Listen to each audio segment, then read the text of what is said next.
Maka wajib kita murid usahakan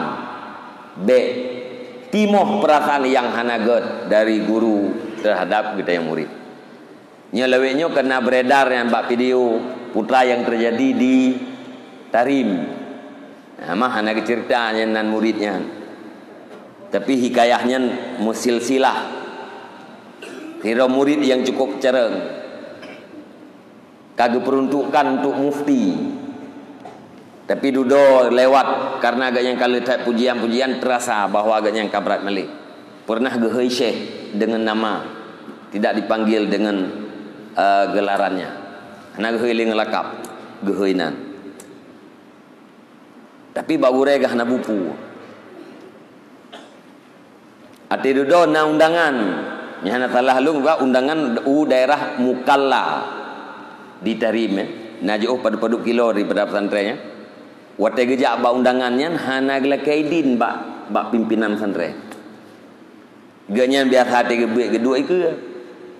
Syekh uranya gitu buat ganyan hana ruhudanya.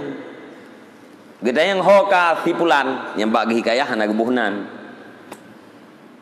Kau Mukalla na undangan tausiah kali. Mah na gela kaidin balong.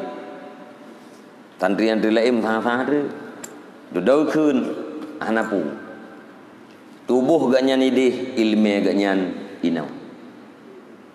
Nyan tak kaya kele gure. Tubuh ganyan idih ilmu ganyan tinggai ni tempat. Idih di masjid Mukallanya ubina urang katru karena kamasyhur ganyan kasiap untuk je ke mufti. Truk gedih nasihat le mulai habis mukadimah nu degleng. Hana dupu begah. Periksa punya periksa leuridih rupanya wate gejaknya hana idin. Nyan keramat gure.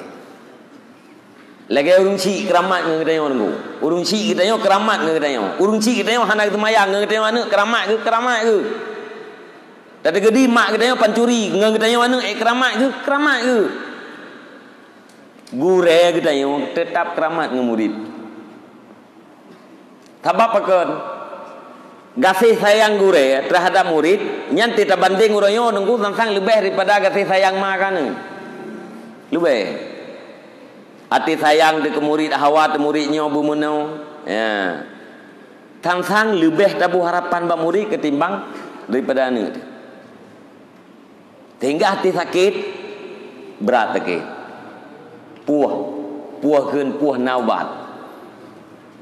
Maka bek sagai-sagai komen ati kita yang hanaget terhadap gure kita ya. Tapi taatlah, takdimlah di depan Anda ada kesuksesan dan keberhasilan.